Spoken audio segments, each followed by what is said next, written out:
Almost every 80s kid will remember the Neverending Story. The fantasy epic centers on a young boy named Bastian who uncovers a world of luck dragons, rock biters, and a childlike empress in the pages of a novel, and turns to the next chapter of his own story as well. While that might sound fanciful enough, the film is actually pretty dark and twisty and filled with a running metaphor about grief and never giving up.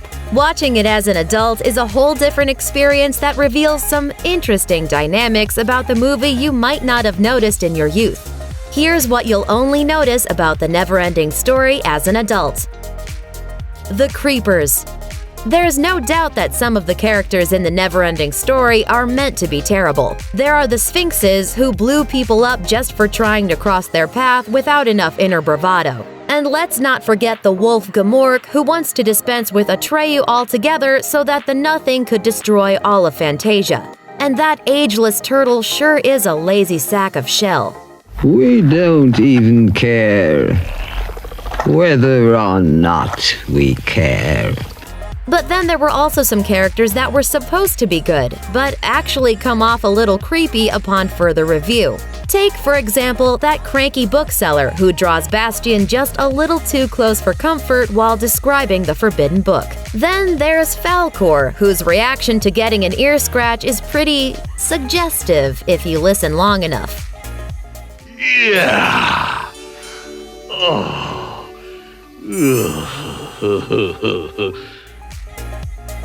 The Cold Heart.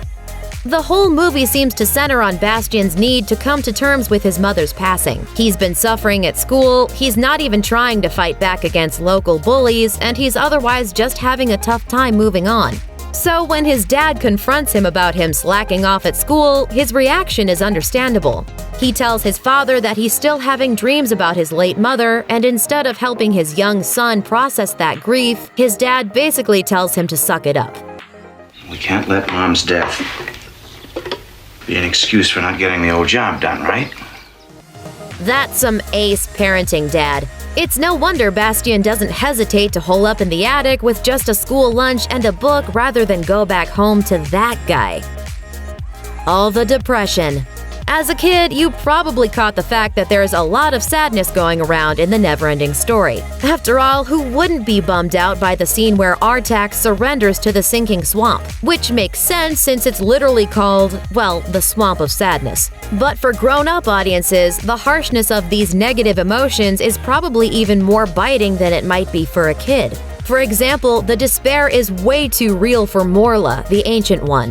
The giant turtle is so old and tired of life that it's had to make up an alter ego just to have someone to talk to for the past 1,000 years. Then there's the bitter monologue that the rockbiter delivers after the Nothing snatches his friends out of Fantasia and into oblivion. They look like big, good, strong hands.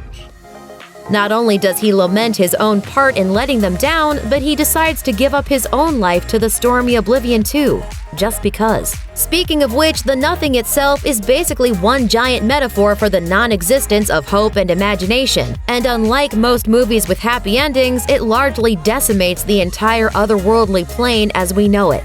That's a tough pill for anyone to swallow, no matter their age.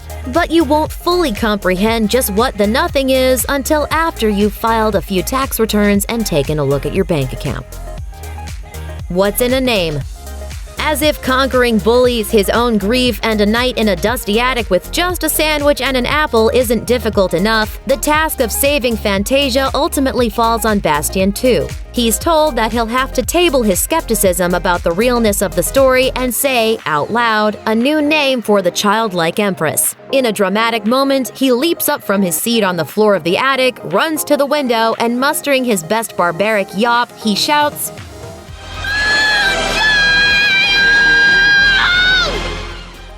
in case you didn't catch that, he says Moonchild, which was his mother's name too. But there may be a reason it's so hard to distinguish what he says. Some theorize that his chosen name may have been purposefully obscured on screen to allow the film's young audience to imagine their own important name, in keeping with the story theme.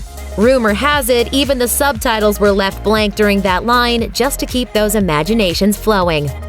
Thanks for watching! Click the list icon to subscribe to our YouTube channel. Plus, check out all this cool stuff we know you'll love too.